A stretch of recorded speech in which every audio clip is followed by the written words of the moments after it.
ओम नमो भगवते वासुदेवाय। ओम नमो नारायणाय। श्रीमद् भागवत गीता अथ षष्ठोध्याय। श्री भगवान उवाच।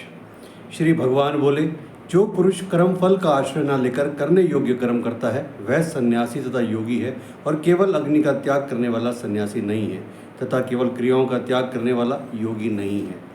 हे अर्जुन, जिसको सन्यास ऐसा कहते हैं उसी को तू योग जान, क्योंकि संकल्पों का त्याग ना करने वाला कोई भी पुरुष योगी नहीं होता।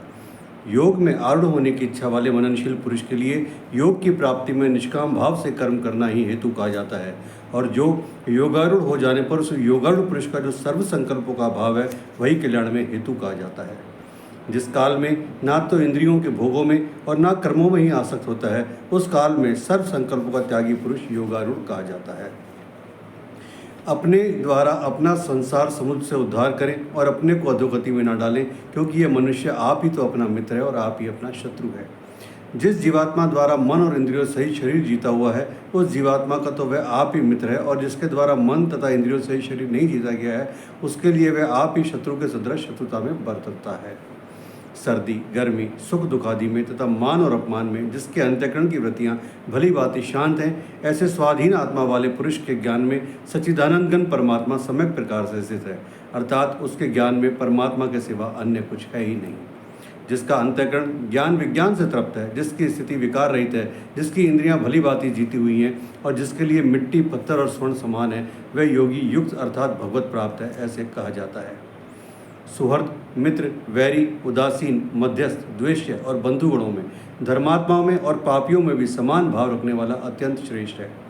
मन और इंद्रियों सहित शरीर को वश में रखने वाला आशा रहित और संग्रह रहित योगी अकेला ही एकांत स्थान में स्थित होकर आत्मा को निरंतर परमात्मा में लगावे। शुद्ध भूमि में जिसके ऊपर क्रमशः कुशा मृगछाला और वस्त्र बिछे हैं, जो न बहुत ऊंचा है और न बहुत नीचा, ऐसे अपने आसन को स्थिर स्थापन करके उस आसन पर बैठकर चित्त और इंद्रियों की क्रियाओं को वश में रखते हुए मन को एकाग्र करके अंतःकरण की शुद्धि के लिए योग का अभ्यास करें। काया सिर और गले को समान एवं अचल धारण करके और स्थिर होकर अपनी नासिका के अग्रभाग पर दृष्टि जमाकर अन्य दिशाओं को ना देखता हुआ ब्रह्मचारी के व्रत में स्थित भय रहित तथा भली भांति शांत अंतःकरण वाला सावधान योगी मन को रोककर मुझ में चित्त वाला और मेरे परायण होकर स्थिर होवे। वश में किए हुए मन वाला योगी इस प्रकार आत्मा को निरंतर मुझ परमेश्वर के स्वरूप में लगाता हुआ मुझ में रहने वाली परमानंद की पराकाष्ठा रूप शांति को प्राप्त होता है। हे अर्जुन, यह योग ना तो बहुत खाने वाले का, ना बिल्कुल ना खाने वाले का, ना बहुत शयन करने के स्वभाव वाले का और न सदा जागने वाले का ही सिद्ध होता है। दुखों का नाश करने वाला योग तो यथा योग्य आहार विहार करने वाले का, कर्मों में यथा योग्य चेष्टा करने वाले का और यथा योग्य सोने तथा जागने वाले का ही सिद्ध होता है। अत्यंत वश में किया हुआ चित्त जिस काल में परमात्मा में भली भांति स्थित हो जाता है, उस काल में संपूर्ण भोगों से इस प्रारहित पुरुष योग युक्त है, ऐसे कहा जाता है। जिस प्रकार वायु रहित स्थान में स्थित दीपक चलायमान नहीं होता, वैसे ही उपमा परमात्मा के ध्यान में लगे हुए योगी के जीते हुए चित्त की कही गई है। योग के अभ्यास से निरुद्ध चित्त जिस अवस्था में उपराम हो जाता है और जिस अवस्था में परमात्मा के ध्यान से शुद्ध हुई सूक्ष्म बुद्धि द्वारा परमात्मा को साक्षात्कार करता हुआ सच्चिदानंद घन परमात्मा में ही संतुष्ट रहता है। इंद्रियों से अतीत केवल शुद्ध हुई सूक्ष्म बुद्धि द्वारा ग्रहण करने योग्य जो अनंत आनंद है, उसको जिस अवस्था में अनुभव करता है और जिस अवस्था में स्थित यह योगी परमात्मा के स्वरूप से विचलित होता ही नहीं। परमात्मा की प्राप्ति रूप जिस लाभ को प्राप्त होकर उससे अधिक दूसरा कुछ भी लाभ नहीं मानता, और परमात्मा प्राप्ति रूप जिस अवस्था में स्थित योगी बड़े भारी दुख से भी चलायमान नहीं होता, जो दुख रूप संसार के संयोग से रहित है तथा जिसका नाम योग है, उसको जानना चाहिए।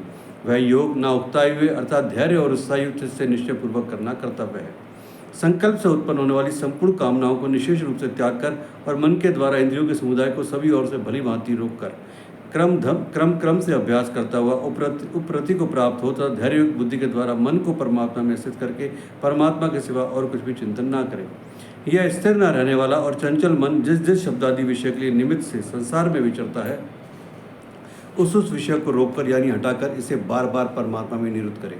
क्योंकि जिसका मन भली प्रकार शांत है, जो पाप से रहित है और जिसका रजोगुण शांत हो गया है, ऐसे ही सच्चिदानंद ब्रह्म के साथ एक ही भाव हुए योगी को उत्तम आनंद प्राप्त होता है। वह पाप रहित योगी इस प्रकार निरंतर आत्मा को परमात्मा में लगाता हुआ सुखपूर्वक पर ब्रह्मा परमात्मा की प्राप्ति रूप अनंत आनंद का अनुभव करता है। सर्वव्यापी अनंत चेतन में एक ही भाव से स्थित रूप योग से युक्त आत्मा वाला तथा सब में समभाव से देखने वाला योगी आत्मा को संपूर्ण भूतों में स्थित और संपूर्ण भूतों को आत्मा में कल्पित देखता है। जो पुरुष संपूर्ण भूतों में सबके आत्मस्वरूप मुझ वासुदेव को ही व्यापक देखता है और संपूर्ण भूतों को मुझ वासुदेव के अंतर्गत देखता है, उसके लिए मैं अदृश्य नहीं होता और ये मेरे लिए अदृश्य नहीं होता। जो पुरुष एक ही भाव में स्थित होकर संपूर्ण भूतों में आत्म रूप से स्थित मुझ सच्चिदानंदघन वासुदेव को बसता है, वह योगी सब प्रकार से बरतता हुआ भी मुझ में ही बरतता है। हे अर्जुन, जो योगी अपनी भांति संपूर्ण भूतों में सम देखता है और सुख अथवा दुख को भी सब में सम देखता है, वह योगी परम श्रेष्ठ माना गया है। अर्जुन उवाच। अर्जुन बोले, हे मधुसूदन, जो यह योग आपने संभाव से कहा है, मन के चंचल होने से मैं इसकी नित्य स्थिति को नहीं देखता हूँ, क्योंकि हे श्री कृष्ण, यह मन बड़ा चंचल प्रमथन स्वभाव वाला, बड़ा दृढ़ और बलवान है। इसलिए इसका वश में करना मैं वायु को रोकने की भांति अत्यंत दुष्कर मानता हूँ। श्री भगवान उवाच। श्री भगवान बोले, हे महाभाव, निसंदेह मन चंचल और कठिनता से वश में होने वाला है, परंतु हे कुंती पुत्र अर्जुन, यह अभ्यास और वैराग्य से वश में होता है। जिसका मन वश में किया हुआ नहीं है, ऐसे पुरुष द्वारा योग दुष्प्राप्य है, और वश में किए हुए मन वाले प्रयत्नशील पुरुष द्वारा साधन से उसका प्राप्त होना सहज है। ये मेरा मत है। अर्जुन उवाच। अर्जुन बोले, हे श्री कृष्ण, जो योग में श्रद्धा रखने वाला है किंतु संयमी नहीं है, इस कारण जिसका मन अंतकाल में योग से विचलित हो गया है, ऐसा साधक योग की सिद्धि को अर्थात भगवत साक्षात्कार को न प्राप्त होकर किस गति को प्राप्त होता है। हे महाभाव, क्या वह भगवत प्राप्ति के मार्ग में मोहित और आश्रयित पुरुष छिन्न भिन्न बादल की भांति दोनों ओर से भ्रष्ट होकर नष्ट तो नहीं हो जाता। हे श्री कृष्ण, मेरे इस संशय को संपूर्ण रूप से छेदन करने के लिए आप ही योग्य हैं, क्योंकि आपके सिवा दूसरा इस संशय का छेदन करने वाला मिलना संभव नहीं है। श्री भगवान उवाच। श्री भगवान बोले, हे पार्थ, उस पुरुष का ना तो इस लोक में नाश होता है और ना परलोक में ही, क्योंकि हे प्यारे, आत्मद्वार के लिए अर्थात भगवत प्राप्ति के लिए कर्म करने वाला कोई भी मनुष्य दुर्गति को प्राप्त नहीं होता। योग भ्रष्ट पुरुष पुण्यवानों के लोकों को अर्थात स्वर्ग आदि उत्तम लोकों को प्राप्त होकर उनमें बहुत वर्षों तक निवास करके फिर शुद्ध आश्रम वाले श्रीमान पुरुषों के घर में जन्म लेता है। अथवा वैराग्यवान पुरुष उन लोकों में न जाकर ज्ञानवान योगी कुल में जन्म लेता है, परंतु इस प्रकार का जो जन्म है सो संसार में निस्संदेह अत्यंत दुर्लभ है। वहाँ उस पहले शरीर में संग्रह किए हुए बुद्धि संयोग को अर्थात समबुद्धि रूप योग के संस्कारों को अनायास ही प्राप्त हो जाता है, और एक गुरुनंदन उसके प्रभाव से वह फिर परमात्मा की प्राप्ति रूप सिद्धि के लिए पहले से ही बढ़कर प्रयत्न करता है। वह श्रीमानों के घर में जन्म लेने वाला योग भ्रष्ट पराधीन हुआ भी उस पहले के अभ्यास से ही निसंदेह भगवान की ओर आकर्षित किया जाता है, तथा संबद्ध रूप योग का जिज्ञासु भी वेद में कहे हुए सकाम कर्मों के फल को उल्लंघन कर जाता है। परंतु प्रयत्न पूर्वक अभ्यास करने वाला योगी तो पिछले अनेक जन्मों के संस्कार बल से इसी जन्म में संसिद्ध होकर संपूर्ण पापों से रहित हो फिर तत्काल ही परम गति को प्राप्त हो जाता है। योगी तपस्वियों से श्रेष्ठ है, शास्त्र ज्ञानियों से भी श्रेष्ठ माना गया है, और सकाम कर्म करने वाले से भी योगी श्रेष्ठ है। इससे हर जन तू योगी हो। संपूर्ण योगियों में भी जो श्रद्धावान योगी मुझ में लगे हुए अंतरात्मा से मुझको निरंतर बसता है, वह योगी मुझे परम श्रेष्ठ मान्य है। ओम तत्सदिति श्रीमद् भगवद गीता सुपनिषत्सु ब्रह्म विद्यायाम योग शास्त्रे शिक्षण संवादे आत्म संयम योगो नामक अष्टोध्याय। ओम नमो नारायणाय।